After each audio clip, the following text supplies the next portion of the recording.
Welcome to another deep dive.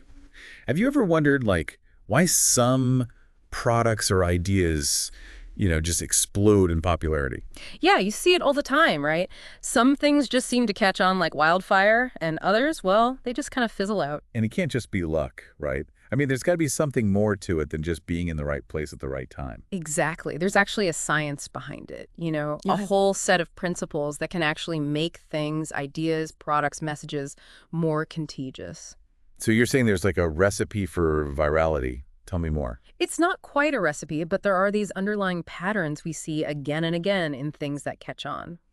And understanding these patterns, well, that can be the difference between your message getting heard or, getting lost in the noise. Okay, you've piqued my interest. Where do we even begin? Well, let's start with a question. Imagine you're scrolling through your social media feed and you see a post about, say, $100 cheesesteak. $100 cheesesteak. Okay, now you've really got my attention. I'd want to know more about that. Exactly. And chances are you probably share it too, right? Maybe tag a friend who loves cheesesteaks or just comment on how outrageous the price is. Probably. But why? Is it just because it's so over the top? It's more than just the price. It's that the price makes it remarkable, something worth talking about. It plays on this idea called social currency. Social currency. What's that? Think about it. We share things that make us look good, right? Things that make us seem smart, cool, or in the know. Sharing that $100 cheesesteak is like saying, hey, check out this crazy thing I know about. So it's not just about the product itself, it's about how it makes us look to others. We're using it as currency to gain positive impressions. Exactly. And that's just one of 6 principles that make things contagious. Another powerful principle is triggers. Let me ask you, what do you think of when I say Kit Kat? KitKat.coffee break. Bingo. Kit Kat and coffee. That's a classic example of a trigger. Something that reminds people of your product or idea. So if I'm hearing you right, it's not just about creating good content, it's about strategically associating your product with things people already encounter regularly. You got it. It's like embedding your message into the fabric of their everyday lives so they can't help but think of you at just the right moment. Wow, that's fascinating. hmm So we've got social currency, where we share things to make ourselves look good, and triggers, which use associations to remind people of your product or idea. What else makes something go viral? Well, strong emotions are a huge driver of sharing. Think about those videos that make you laugh, cry, or even get angry. You just have to share them, right? Oh, absolutely. Like that video, United Breaks Guitars. People were outraged by how that airline treated a customer, and that anger fueled the video's spread like crazy. Exactly. It doesn't even have to be positive emotions. Anger, sadness, even anxiety can drive sharing. We feel compelled to share our emotions with others, especially when those emotions are strong. It's a way of connecting with others and processing our own feelings. So you're telling me that a heartwarming story about a rescued puppy is just as likely to go viral as a rant about bad customer service? Pretty much. It's all about how strongly it makes people feel and their desire to share that feeling with others. Okay, so we've got 3 principles down: social currency, triggers, and emotion. What about the other 3? Let's talk about public, which is the idea that the more visible something is, the more likely it is to be imitated. So it's like, if I see everyone wearing a certain type of shoe, I'm more likely to want those shoes too. Yeah. Think about the Livestrong wristbands. They became this incredibly visible symbol of support for cancer research, and that visibility made them even more popular. It's like, if I see someone doing something that looks cool or interesting or meaningful, I might be more inclined to do it too. Exactly. Now, the next principle is practical value. Think about the last time you shared a helpful tip with a friend or family member. Oh, like that video I saw online about how to perfectly peel a mango? I sent that to everyone I know. Exactly. We love to share useful information. It makes us feel helpful, and it makes us look good to others. Yeah, it's like being the person who always has the answer or the solution. People come to you for advice, and that feels good. Right. And it builds stronger connections with the people we share that valuable information with. It's a win-win. So to make something contagious, we need to make it public, make it useful, and you mentioned one more, right? The sixth and final principle is stories, which is all about how we use narratives to transmit information and make ideas stick. Stories are powerful because they engage us emotionally, they make us think, and they help us remember things. Stories are definitely compelling, Hmm. but how can we use them to make our ideas more contagious? Think about it. The best ads don't just tell you about a product, they tell a story about it. They show you how it can improve your life, solve your problems, or make you feel a certain way. And when you connect with that story, you're much more likely to remember the product. So instead of just saying, buy this amazing new cleaning product, you might tell a story about a busy parent who finally finds a way to keep their house clean without sacrificing time with their family. Exactly. And suddenly the product isn't just a cleaning solution, it's a symbol of family time and stress relief. Okay, this is all starting to click. So we've got these 6 principles of contagiousness: social currency, triggers, emotion, public, practical value, and stories. That's right. And by understanding how these principles work, we can make our ideas and messages much more likely to catch on and spread. Wow. I'm really starting to understand how this all works. But how do we put these principles into action? Like, how do we actually use them to make something go viral? Well, that's a great question, and it's something we can definitely explore further. But first, I'd love to hear about your experience with BizAgent. You mentioned trying silk almond milk through them. Oh, yeah, you're right. I was a big soy milk drinker for years. But after trying silk almond milk as a biz agent, I totally switched. And that speaks to the power of word of mouth marketing, which is actually a key part of making things contagious. I guess it is. I mean, I wasn't paid to say I liked it. I genuinely did, and I told everyone about it. That's the beauty of word of mouth marketing, right? It's authentic, it's coming from people we trust, and it's incredibly persuasive. It's so much more powerful than just seeing an ad. It's like getting a personal recommendation from a friend. And that's something we'll need to dive into more. But first, maybe a quick break. Sounds good to me. Let's take a moment and then come back to explore how these principles work in action. Okay, so we've laid out these 6 principles of contagiousness: social currency, triggers, emotion, public, practical value, stories. It's a lot to take in. It is, yeah. But the good news is, you don't necessarily need all 6 at once to make something catch on. Really. So just 1 or 2 could be enough. Sometimes, yeah. Especially if you use them strategically. Think of it like building a house. You need a strong foundation, right? Well, these principles are kind of like the foundation of virality. The more of them you have, the stronger your house will be, but you can still build something pretty solid with just a few key elements. Okay, that makes sense. So which ones are like the load-bearing walls, so to speak, the ones that really make a difference? Well, they're all important in their own way, but some tend to have a bigger impact than others.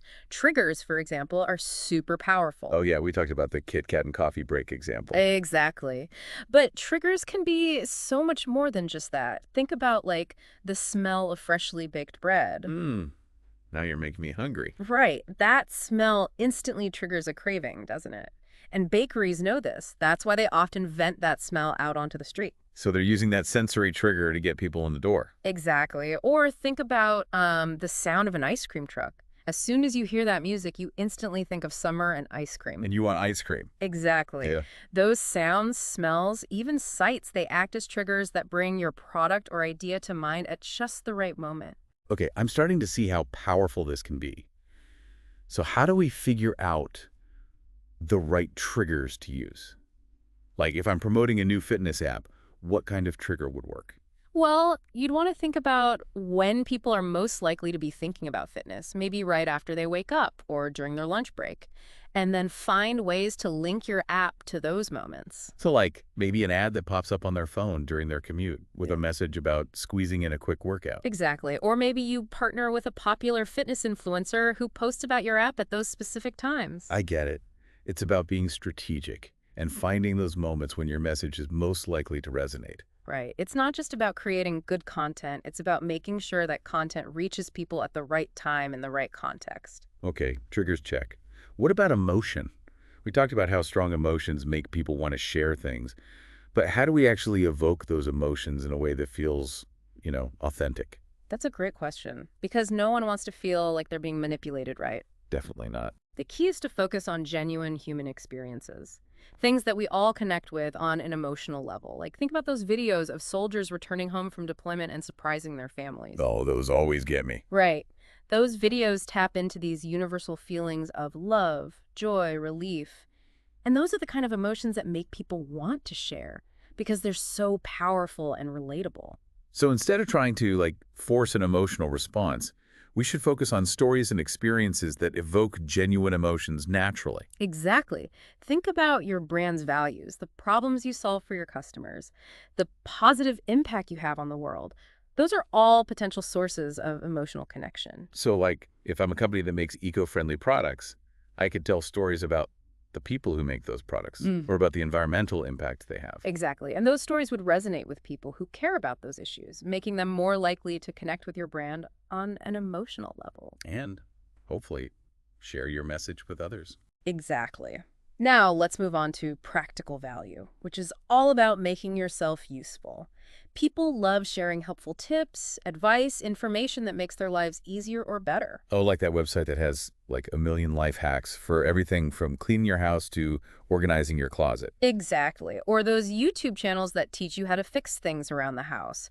Or those Instagram accounts that share quick and easy recipes. People eat that stuff up. They do, because it's valuable. And when you provide value to people, they're more likely to see you as a trusted source and share your content with others. So how can brands leverage this principle effectively? Like what kind of practical value can they offer? Think about the problems your customers face, the questions they have, the challenges they encounter, and then create content that helps them address those things. Okay, so if I'm a company that sells travel gear, I could create blog posts with packing tips, destination guides, or advice on how to travel on a budget. Exactly. Or you could offer free webinars or workshops on travel photography, or create downloadable packing checklists. It's all about being helpful and providing real value to your audience. Precisely. And when you do that, people will naturally want to share your content and recommend your brand to others.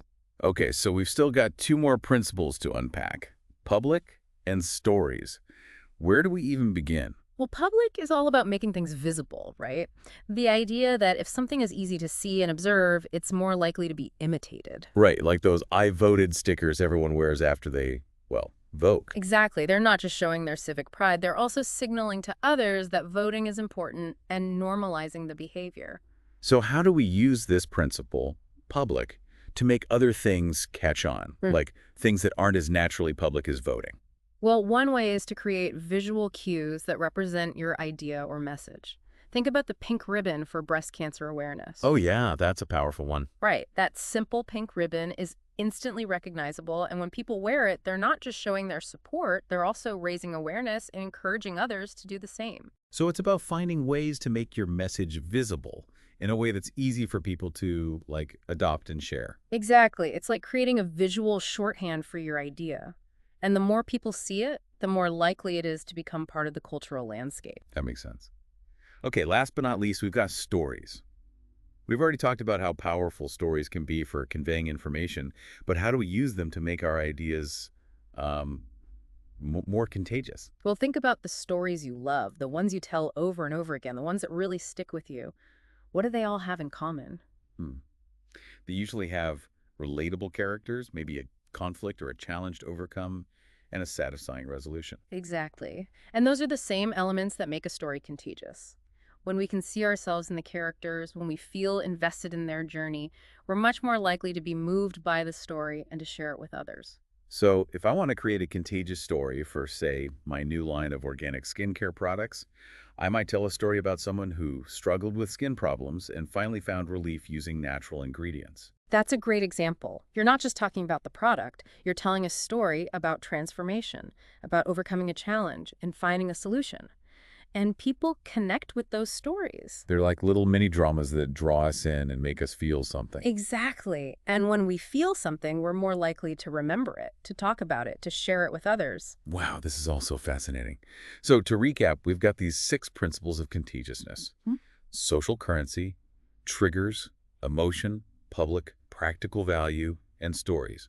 And by understanding how they work, we can actually make our ideas, our messages, our products more likely to spread. Exactly. It's not about magic or luck. It's about understanding how human psychology works and how we can tap into those underlying motivations to make our ideas more appealing, more memorable, and more shareable.